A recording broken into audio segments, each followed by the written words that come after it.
Okay, welcome back to High Cheese with Darren Maloney.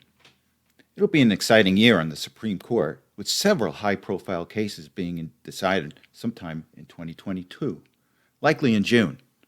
To me, there is the big four: the Mississippi abortion case, the New York Second Amendment case with the New York Rifle and Pistol Association v. Bruin, deciding whether New York residents have a right to concealed carry, affirmative action with Students for Fair Admissions v. Harvard, which will decide whether Asian Americans have been discriminated against by Harvard University admissions when favoring essentially African American admission candidates over Asians. Then there is Carson v. Mackin, which will decide whether Maine's tuition assistance program funds can be used for schools that provide religious instruction. But there are two additional important cases that are flying just under the radar that are important. One is Becerra v. Empire Health Foundation, and the other is the American Hospital Association v. Becerra. There is a third case, West Virginia v. EPA, but I think that has yet to be argued. But let's just focus on the Empire Health case. Empire will decide whether the federal bureaucracy could essentially make law in a fashion contrary to what the federal courts have already determined can't be done. A victory for us in the Empire Health Foundation case and against the federal bureaucracy could be a first step in whittling the power that these unelected and unaccountable federal bureaucrats have over our lives. Let me talk for a moment about the administrative state. The administrative state is a powerful group of unelected federal bureaucrats that manage and operate the many federal agencies that impact our lives. They are rarely accountable to the American people, but have great influence. Internal procedures, which on many occasions include hiring their own administrative judges to rubber stamp the rules and regulations these bureaucrats make, again, which have a profound impact on us. This process is undemocratic and leaves room for corruption, as these rules and regulations are made in the dark corners of our federal buildings with little provided for the American public to see or the federal court system to review. I also blame the federal court system for this, but I'll explain later. Just a little history on the rise of the administrative state. Although most people think that the federal bureaucracy started under FDR, it actually started growing in the early 1900s under President Teddy Roosevelt and later Woodrow Wilson. It just took off under FDR's New Deal and continued to grow ever since. And it's not just a vast amount of tax dollars being spent on the federal bureaucracy that's scary. It's also the laws they create through the backdoor process of creating these regulations. These bureaucratic rules, proposed rules, and notices are printed in a daily newspaper called the Federal Register, which is published 5 days per week. Doesn't it feel a bit odd that a daily newspaper is needed to print out the enormous amount of rules regulating our lives by a group of non-elected bureaucrats? It's just so strange. To put this in a little more perspective on how we are overregulated, let me quote a section from the website Ballotpedia. I quote, "In 1936, the first year of publication, the Federal Register contained a total of 2,620 pages. By contrast, 61,950 pages were added in 2017. In April 2018, the Government Publishing Office announced that it had digitized every issue of the Federal Register from 1936 to 1994, when the government began publishing the paper in both digital and print forms. The GPO digitized 14,587 daily issues of the Federal Register, totaling nearly 2 million pages. This is out of control. So occasionally, these rules are challenged by an aggrieved party, and their cases meander through the federal court system and sometimes make it to the Supreme Court. The Empire Health case is one of those. However, many prior decisions by the federal court system, which have allowed federal bureaucracies to make their own rules without federal judicial review, to date, have followed a concept called judicial deference. Under judicial deference, the federal court system yields its judicial authority to the federal bureaucracy and their administrative judges when determining the constitutionality of an interpretation of a rule or regulation. As a result, our federal bureaucracy makes up the rules and essentially law with little accountability. However, the Becerra v. Empire Health Foundation case may be the first step into changing judicial deference. In a nutshell, the case involves whether the U.S. Department of Health and Human Services, which controls Medicare and controls Medicare reimbursement to hospitals, can change the formula it uses to reimburse hospitals, even though the federal courts had previously determined that this formula cannot be changed. HHS is thumbing its nose at us and the courts by arbitrarily changing the formula after the courts have already determined that the formula can't be changed. Let's hope Empire wins. Becerra is a familiar name. He is the head of the HAS, while Empire Health is the aggrieved party. We should get a ruling on this sometime in June or later. Now, speaking of the Supreme Court, Stephen Breyer announced that he's retiring this week. Now, I read a couple things into this. The first thing I read into this is that he sees the writing on the wall. He knows that the Republicans are going to take back the Senate later this year. And he knows that once that happens, his replacement will not be a liberal Dem. And what bothers me is that these justices on the Democratic side are just political people, a pure political decision. And that's what all this decision is for Breyer to stand down, is to make sure that another liberal Dem gets on board. And it does, again, this does disappoint me. And the entire judicial system is in question, particularly over the last, say, 15, 20 years of appointments in the federal court system. And it is problematic. And I'm talking about up to Donald Trump. Donald Trump came in, and I'm so happy that the Democrats were so confident that with Hillary Clinton winning 2016, that they never bothered to fill a bunch of federal court judge positions. And I think Trump came in and had the opportunity to fill 300 court position judges because Obama had left them vacant because he wanted Hillary to fill them. Not too bright, Mr. Obama. So anyway, when I was younger, I thought that everything was legitimate. I thought the court system was legitimate. I thought judges were legitimate. And as I said in my last episode, I spent about 20 years down in Hudson County. And I came across a number of political operatives and elected officials that were brilliant politically, but they were corrupt. One in particular, I will call him Pete, and I don't want to name his name right now because he had passed away, and he comes from a wonderful Irish family. So Pete and I rubbed elbows, and he would often joke with me and say, "Hey, Darren, this stuff is not legitimate. You think this stuff is legitimate. It's not legitimate." So he went on to tell me a story about his appearance before a grand jury regarding David Friedland.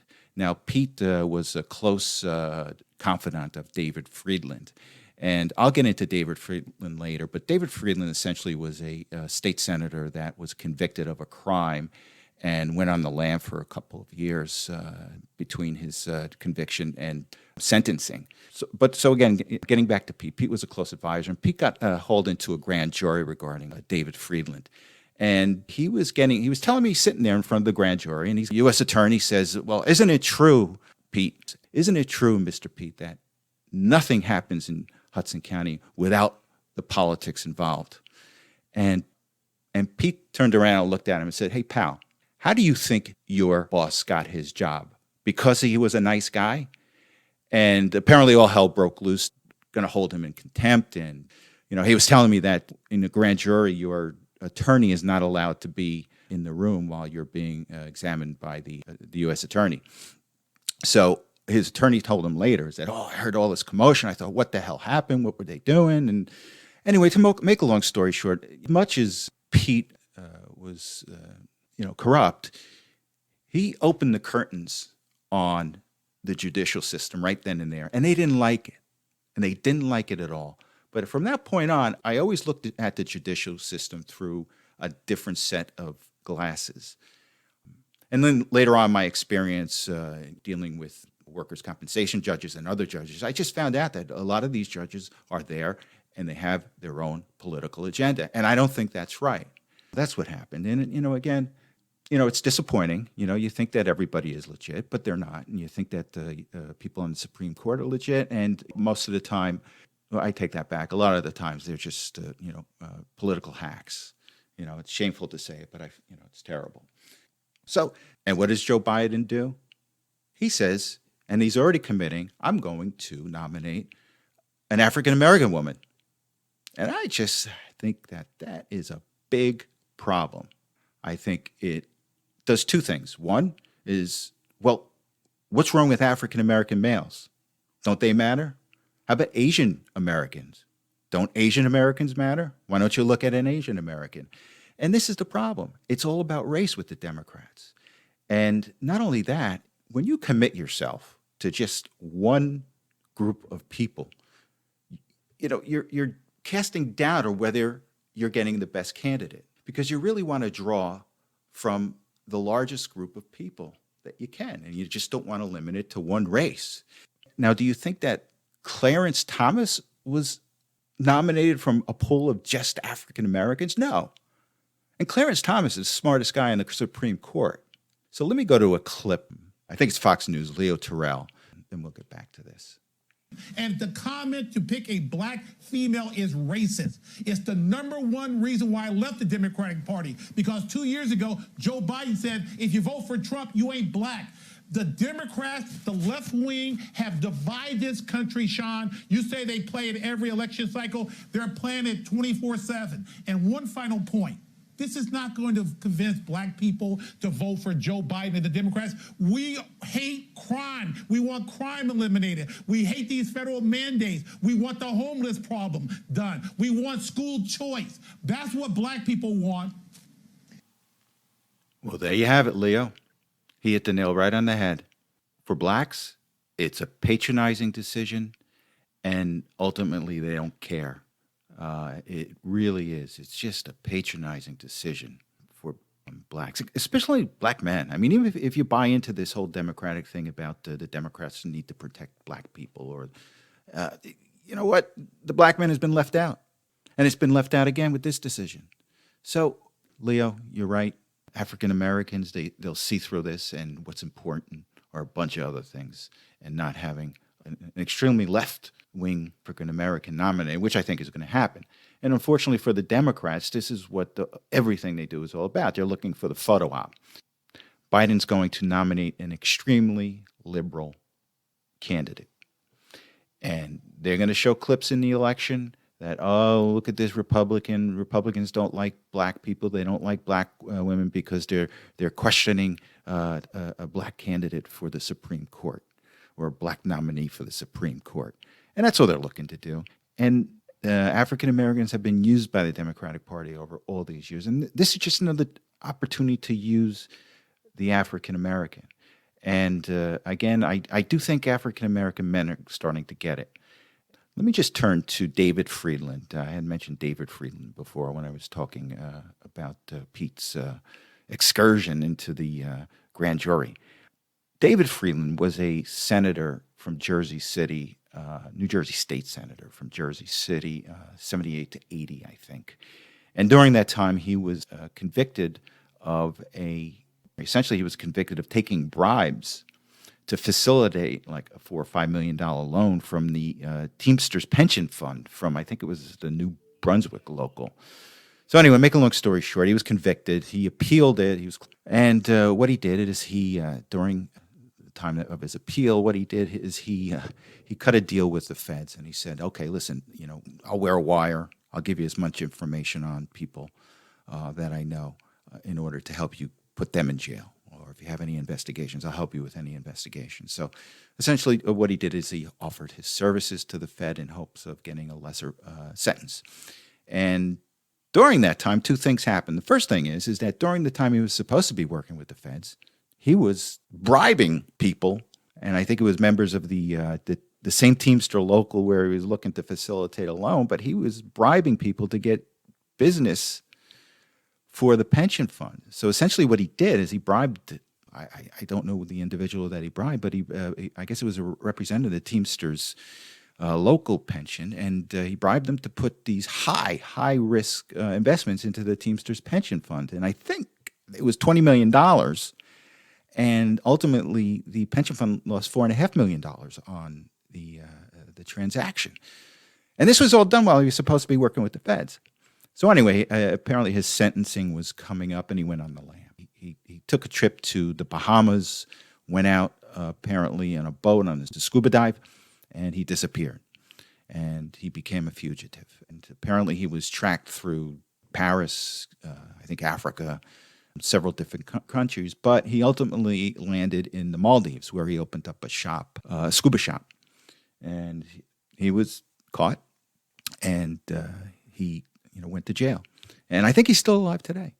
I think he's out of jail, but I think he's still alive. But he was always looking to cut deals. Even when he was in jail, he was looking to cut deals. He was going to narc on the other inmates and gather information for them. And I think he was just always looking for an angle. And he was actually a very bright guy. When he was 26 years old, he won a case before the New Jersey Supreme Court. And from what I hear, he was a pleasant guy. He just bribed people. Now, Pete always mentioned, and I don't know if this is true, but rented an apartment or lived with Friedland somewhere, or he spent a lot of time at Friedland's house. But he always said that Friedland kept $10,000 in cash in his freezer, and anybody could come in and use it and take it. And I guess it was a way of currying favors with local politicians that would just drop by his house. And from what I hear, there was one particular politician that always dipped into that too much, and it bothered some of the other politicians. So I don't know if that's true, but that's just what Pete had told me. So anyway, let me just take a turn to the January 6th spin by the Democrats in the media about calling this a threat against democracy. And it really ticks me off because, I look at this, it wasn't an insurrection. You think a guy wearing horns and another guy that's dressed up as Barney Rubble, do you really think these guys are going to take over the government or looking to take over the government? I don't think so. But constantly we hear, it was a threat to democracy. It was a threat. And I'm going to show you a clip right now. This is what the threat to democracy is. Hold on. Insider information on the part of congressmen and women be a big issue, especially also at the Fed. When it comes to individuals trading on some of that information. Yesterday, House Speaker Nancy Pelosi was asked about that in her weekly press conference. Just want to play. And secondly, should members of Congress and their spouses be banned from trading individual stocks while serving in Congress? No, I don't know to the second one. Because this is a free market and people, we're a free market economy. They should be able to participate in that. What a warped understanding of the free market. Or she's just lying to us. She fully understands it, but she's just lying to us. How could the Speaker of the House support this? It's inside information. They're trading on inside information. And Nancy Pelosi has no problem with this. And you wonder why people don't think the institutions are working for them. Now, there was another story, and I'm sure there's plenty of other ones that are going to come out, is that apparently she was involved with an IPO, I think, for Visa. And at the same time that she was overseeing legislation that would benefit Visa. Again, I think it's Visa. And she's got no problem with that. She thinks as long as you can make money in what you're doing, whether it's legal or illegal, it doesn't matter. The free market is stealing. Her attitude is the same attitude a bank robber has. Well, why did you steal from there? Well, it's there. I got no problem with that. Just very dangerous, very, very dangerous opinion we hear from the Speaker of the House. Another related article about stock trading is that we've got 3 people from the Fed. Now, this is the Fed that controls interest rates. This is the Fed that does quantitative easing. This is the Fed that has been pumping up the stock market since 2008. Well, this is taken from the Washington Times, and it just says Federal Reserve Vice Chair Richard Clarida said he will step down on Friday, and he's the 3rd Fed official to resign in the wake of a stock trading scandal. The announcement followed new revelations around Clarida's trading in a stock fund in February of 2020, when the coronavirus threatened to upend the global economy, and the Fed was discussing extraordinary measures to counter its impact. The New York Times reported that Clarida amended his financial disclosures to show that he had sold and then repurchased shares of the stock fund in a matter of days that month. The repurchase came a day before Chair Jerome Powell said the Fed was prepared to support the markets and the economy. Clarida, and here's a funny thing, this guy was part of the inner circle of the Fed. Now, at some episode, I'll get into the Fed and how it's set up and how they do things, but this guy was part of the inner circle. So it was him, Powell, and some other individual. But this Clarida is the third person from the Fed to resign over the scandal. And what really gets me is that these people go into government and they look to profit from it. Meanwhile, when Trump was in office, he lost money. I am sure he lost money by being president. I don't think he cares. And he has billions to cover up for it. But they went after him and prevented him and made him lose money over the simplest things. I remember that, I forgot, Congress was up in arms, Nancy Pelosi or whoever was up in arms because there were, I think, some Arab sheiks were renting or staying at a hotel. Oh, my God. How much did it make? $10,000? Big deal. And there was nothing wrong with the sheik staying at his hotel. Meanwhile, these people are insider trading on stocks. And that's the problem with our institutions. People go into our institutions to make money, and that shouldn't be the case. People are supposed to work for government, for the good of government and the good of the people. And we're not doing that here. And this is what challenges democracy, not January 6th. Okay, let's take a short break.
Okay, welcome back to High Cheese with Darren Maloney. Just some breaking news is that we just got a report that a Pennsylvania court has declared mail-in ballots to be unconstitutional, blanket mail-in ballots. So we'll have to take a look at that in the future because does that mean that the mail-in ballots from the 2020 election were unconstitutional? And what happens then? So maybe Trump was right. Okay, let's turn to the stock market. Since the last time I saw you on Monday, the Dow finished up about 1%. NASDAQ finished down a little less than 1%, and the S&P finished up about 0.5%. Year to date, the Dow is down 4.44%, the S&P is down 7.01%, and the NASDAQ is down 11.9%.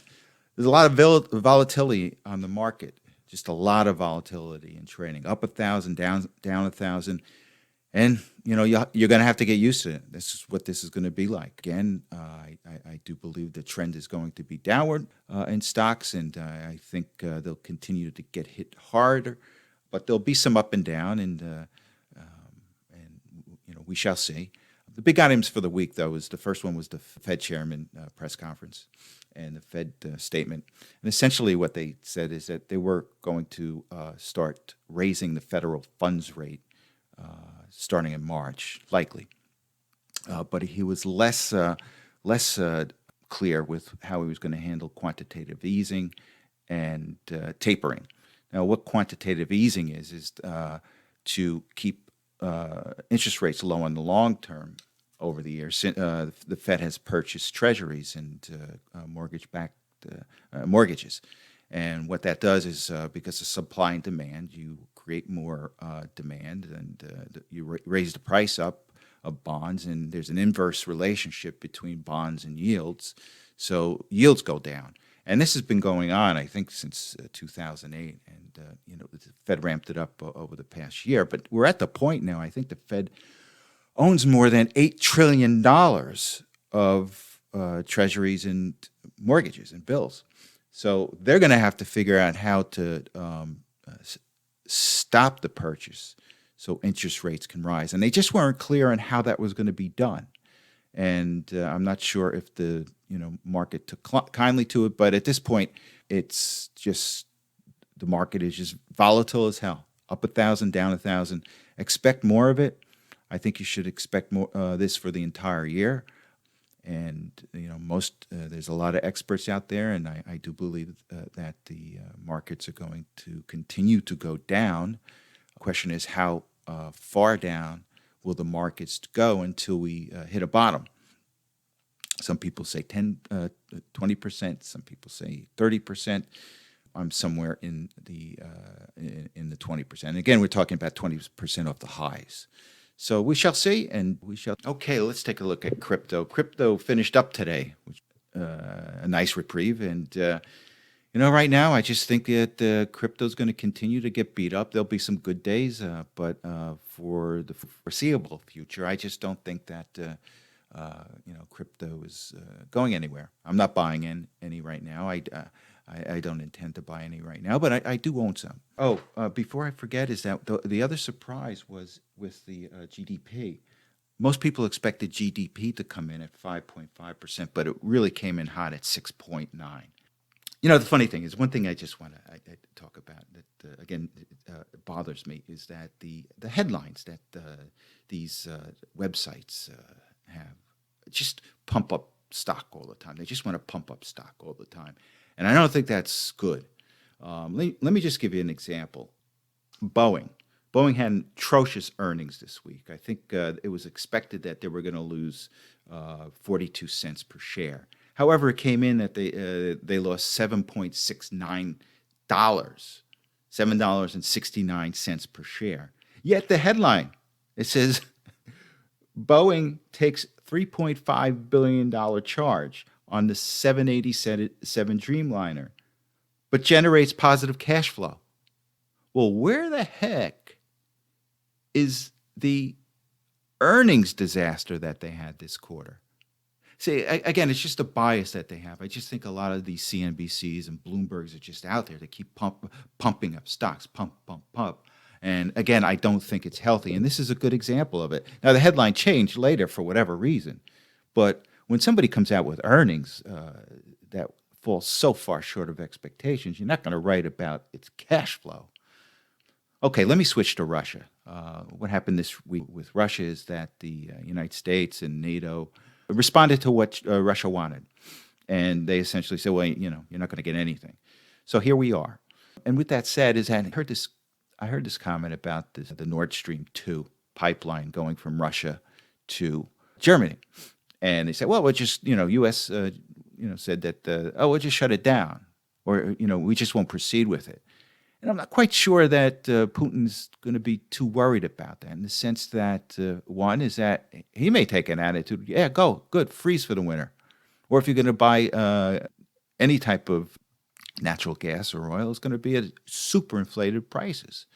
The other thing, too, is that, and I just want to bring this up, is you go back a year or two ago, or maybe 3 years ago, when Trump was talking about this pipeline, and he was talking about NATO. And, look, NATO is essentially there to counteract Russia. And Trump's point is that, well, why the hell are we building, or why are you building a gas line between Russia and Germany, which would result in the enemy getting wealthy? That just doesn't make sense. It just doesn't make sense. And Trump always had the position, well, just buy it from us. Now, look, there would be a transition period where you would have to, ramp up and the production of natural gas. It would have to be liquefied, but there would be a period of transition. But Trump had a great point. He goes, why are we doing anything to benefit the enemy? Well, you take a look deeper into this transaction, and you'll find out that the former chancellor of Germany, Schroeder, works for Gazprom. And Gazprom is the Russian oil and gas company. When you talk about the elites and what the elites are doing to us, here's a perfect example. We've got NATO. Everybody pushes NATO. Oh, America to pay money into NATO, And meanwhile, you've got the former chancellor of Germany working for the enemy's company. This just doesn't make sense. You can't make it up. Again, I think time is going to be good to Donald Trump. So many things that people just beat him up on unnecessarily. Well, he's proven to be right, and he'll continue to prove to be right, and which is why he likely deserves a second chance. Okay, just a clarification. Schroeder works for Nord Stream 2, which is the company that is putting the pipeline together, completed the pipeline. But the company Nord Stream 2 is owned by Gazprom. Okay, let's take a break.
You have the whole nation on gridlock. And although you won't be here anymore, I want you to live through me.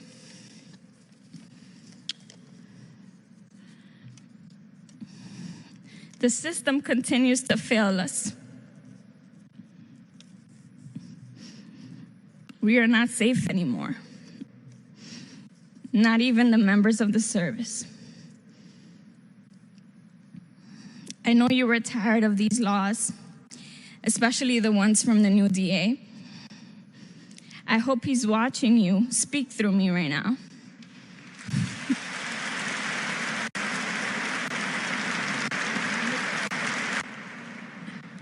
I'm sure all of our blue family is tired too. But I promise, we promise, that your death won't be in vain. I love you to the end of time. We'll take the watch from here. Hi, I just had to lead with that from the break. That's the wife of Jason Rivera, eulogizing him at St. Patrick's Cathedral today. And it's just heartbreaking. But this has got to stop. We've had 2 cops killed in New York. We've had another cop in Texas. And then we've had 3 cops shot in Houston. This has just got to stop. And I blame the elected officials for this. And you have to rethink your motivations on what you are doing to the police force and what you are doing to the population, because this has got to stop. Something's got to change. Anyway, let's just switch to some better news. Up north, we've got our truckers headed to Ottawa. Thousands and thousands of truckers up in Ottawa. And the reports there as of this afternoon on Friday is that they've hit Ottawa. And it's just amazing to see what's going on up there. And I'm just interested in to see what the response is going to be up there to the locals in Parliament. And in true form, Trudeau is hiding. Now he's saying he's quarantining because he got exposed to COVID, so he's quarantining. But he's just running away in typical elite fashion. He's a weak man. He's a beta male. And I cannot wait until he's voted out of office. Now, this is what I've heard. I got reports that, those CCTV cameras that are over overpasses that, show traffic in the morning. Weathermen use it and when they talk about it. I've heard that they've been cut off because the government doesn't want people to know how big this thing is. And this thing is huge. And I hope that there are thousands and thousands and thousands of trucks that show up in Ottawa. Now, speaking to Canada, former Canadian Neil Young, he left Spotify because he didn't like what Joe Rogan was doing regarding his position on the vaccine and therapeutics. Now, I guess Neil, he's a big vaccine guy. But why should I be surprised? He's never met a drug that he didn't like. And I'm sure he took the damn vaccine because probably somebody told him he could get high off of it. But Neil Young, you're an old man, your music is old, and you are done. Okay, I want to thank you for listening. And I hope you enjoyed it. And my email address is darrenm3225@gmail.com. If you want to email me, if you want me to cover any topics, or if you want to be a guest on the show, just let me know, and I'll get back to you.